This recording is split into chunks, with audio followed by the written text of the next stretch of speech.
यहां ओखला में आप मेरी बात से अगर मुत्तफिक हैं तो हाथ उठाकर कहिए। अभी नहीं है, बोलने के बाद। 1 गज जमीन की कीमत कितनी है? 3 लाख के ऊपर है ना, 3.5 लाख के करीब है। 3 साढ़े 3 लाख। 100 गज का फ्लैट 60 लाख के ऊपर है। बताओ फिर यहां पर डेवलपमेंट क्यों नहीं हुआ? जब इतनी महंगी जमीन है, इतने महंगे फ्लैट बिकते हैं, तो फिर यहां पर डेवलपमेंट क्यों नहीं हुआ? 10 साल से केजरीवाल मुख्यमंत्री हैं, सब जगह डेवलपमेंट हो रहे हैं। अरे केजरीवाल, जो आज गलियों में मैं पैदल चला, तुम 10 मिनट चलकर दिखाओ। मुझ पर तो आज फूल बरसाए गए, तुम पर चप्पलें बरसाएगी आवाज यहां की। इतने खड्डे यहां पर हैं, इतने खड्डे यहां पर हैं, गंदगी है, ना सफाई का कोई इंतजाम है, और 10 साल से बाजा बजा रहे। याद रखो, ओखला की आवाम, मोदी और केजरीवाल दोनों भाई भाई हैं, एक सिक्के के 2 रुख हैं। इनमें कोई फर्क नहीं है, बिल्कुल कोई फर्क नहीं है। इनकी सोच एक, ये दोनों आरएसएस से निकले हैं। एक आरएसएस की शाखा से निकला, एक आरएसएस के इंस्टीट्यूट से निकला। इन दोनों में कोई फर्क नहीं है। हिंदुत्व की बात दोनों करते हैं। अरे बोलो, तुम्हारी जबान पे कभी नाम आया 5 साल में ताहिर हुसैन का? यही ताहिर हुसैन के मकान के ऊपर मौजूदा मुख्यमंत्री, ये बरसर इख्तिदार पार्टी के कई लोग ताहिर हुसैन के घर पर बैठकर कहते थे खाना खिलाओ। और जब ताहिर हुसैन जेल को चला गया तो तुमने उसकी तरफ देखना तो छोड़ो, तुमने उसका नाम तक नहीं लिया। बताओ, मैंने कौन सा गुनाह किया? कौन सा गुनाह हमने किया? अगर हम जो लोग आज जेल की 4 सलाखों के पीछे, उन दीवारों के पीछे जिनको खामोश और गुमनामी की जिंदगी में डाल दिया गया था, मंजलिस यही चाहती है कि तुम जेल में डालोगे तो हम उनको जनता में लाके खड़ा करेंगे इंशाअल्लाह ताला। उनको अगर बेल नहीं मिलेगी तो वोट के जरिए उनको हम कामयाब करेंगे इंशाअल्लाह ताला। ये अदालत इंडिपेंडेंट है, हम इसकी इज्जत करते हैं, मगर उन सरकारों ने उनको जेल में डाला था। कानून का इस्तेमाल सरकार ने किया। और क्या गलती थी शिफा की कि CAA का एहतजाज शिफा ने करवाया था। बहुत अच्छा किया। डेमोक्रेसी में, जमहूरियत में एहतजाज होना चाहिए, मगर निशाना किसको बनाया गया था?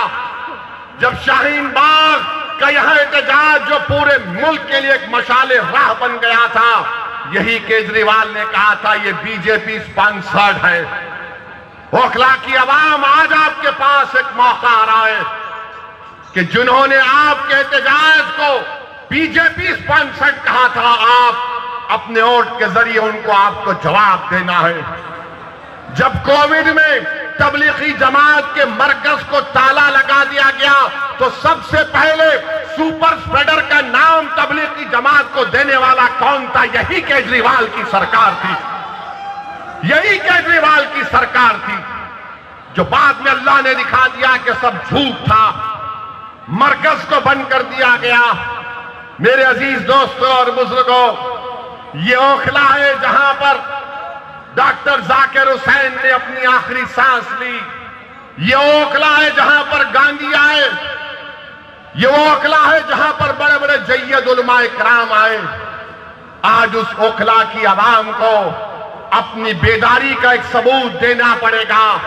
अरे जो लोग बीजेपी का वो डर दिखा रहे हैं, अरे यहां पर 94 से लेकर 2019 तक यहां पर कोई बीजेपी नहीं जीती, ना इस बार भी जीतेगी, मगर तुमने कुछ काम नहीं किया। यहां पर कुछ काम डेवलपमेंट का नहीं किया। सरकार तुम्हारी, एडमिनिस्ट्रेशन तुम्हारा, तुम अगर दूसरे दिल्ली के असेंबली हल्के जात में डेवलपमेंट का तुमने काम किया, यहां पर कौन सा काम किया बताइए आप? कुछ काम नहीं किया गया यहां पर। तो डेवलपमेंट के लिए भी आपको शिफा के हक में अपने वोट का इस्तेमाल करना पड़ेगा। मेरे अजीज दोस्तों और बुजुर्गों, जो लोग आज जेल में 5 साल से सड़ रहे हैं, दिल्ली हाई कोर्ट ने कहा this cannot go on, we will not allow this. Court ने कहा, सुप्रीम कोर्ट ने ताहिर हुसैन की बेल पिटीशन पर एक ऑनरेबल जज ने कहा कि 5 साल में इनके केस में क्या पेशरफ्त हुई है। मेरे भाई, जो लोग मुझ पर इल्जाम लगाते हैं, इल्जाम इसलिए लगाते हैं कि असदुद्दीन ओवैसी हमेशा बेजुबानों के साथ खड़ा था और खड़ा रहेगा। जो कमजोर है वो मेरी आंखों में मजबूत था और रहेगा इंशाअल्लाह ताला। जो हुकूमतें और वक्त के जालिम और जाबिर लोग किसी को दबाना चाहते हैं तो मजलिस उनको दबाने नहीं देगी, हम लड़ेंगे। CAA का कानून भारत की पार्लियामेंट में लाया गया था। मोदी के 300 MPs के सामने मैं और इम्तियाज जलील ने खड़े होकर कहा कि हम तुम्हारे उस काले कानून को नहीं मानते, हम उसको फाड़ते हैं। हम भी नहीं मानते उस कानून को। मेरे अजीज दोस्तों और बुजुर्गों, ये 10 साल से केजरीवाल की सरकार है, 18 महीने से वक्फ बोर्ड नहीं बनता। बताओ केजरीवाल के मेले तुम्हारी पार्टी ने वक्फ बोर्ड क्यों नहीं बनाया? तुम नहीं बनाए, मोदी ने अपने ओहदेदारों को बिठा दिया। आज जामा मस्जिद के हुदूद में एक मूर्ति को लगा दिया गया। ये केजरीवाल और उसकी सरकार जिम्मेदार है। वक्फ की प्रॉपर्टीज को दिल्ली में लूटा जा रहा है और ये बीजेपी का डर दिखा रहे हैं।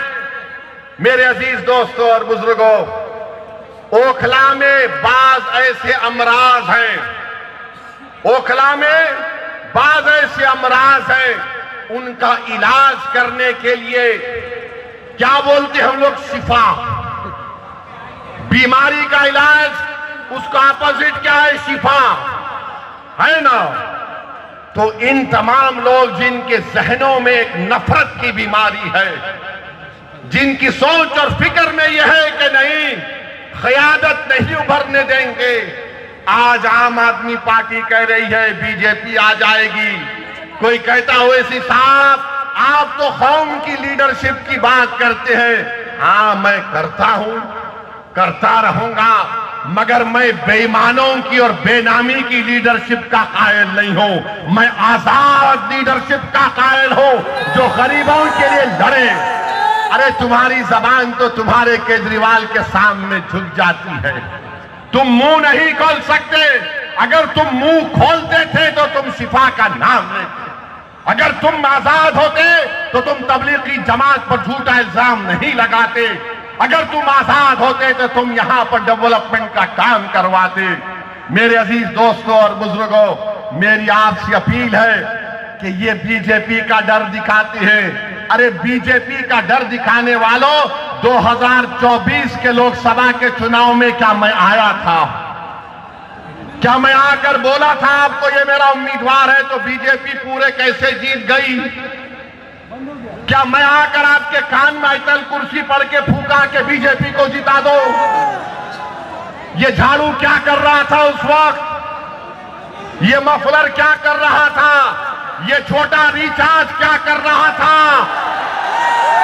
अरे तू एक सीट पर बीजेपी पर कामयाबी हासिल नहीं करा, हम 2 सीट लड़ रहे तो इसकी नींद हराम हो गई।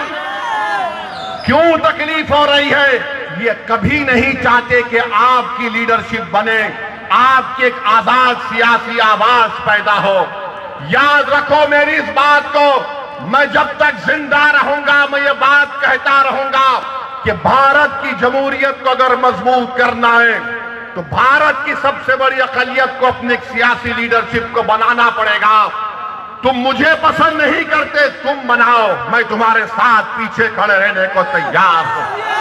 मगर याद रखो, मैं इस दुनिया में रहूं या ना रहूं, अगर तुम ये काम नहीं करोगे तो 50 साल के बाद तुमको मेरी इस तकरीर के अल्फाज याद आएंगे कि एक दीवाना आकर हमसे कहा था कि अगर हमको अपने मसाइल को हल करना है, अगर हमको इंसाफ चाहिए अगर हमको इज्जत चाहिए, अगर हमको मान सम्मान चाहिए, अगर हमको अपने बेटों को, अपने भाइयों को, अपने बाप को अपने साथ देखना चाहते हैं, जेल में नहीं, तो लीडरशिप बनाओ मेरे भाई, लीडरशिप बनाओ। याद रखो, कोई आसमान से उतर कर तुमको लीडर नहीं बनाएगा।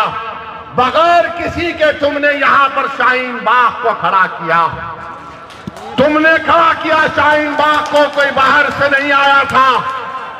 तुमने पूरी भारत को एक राह दिखाई कि एहतजाज क्या होता है।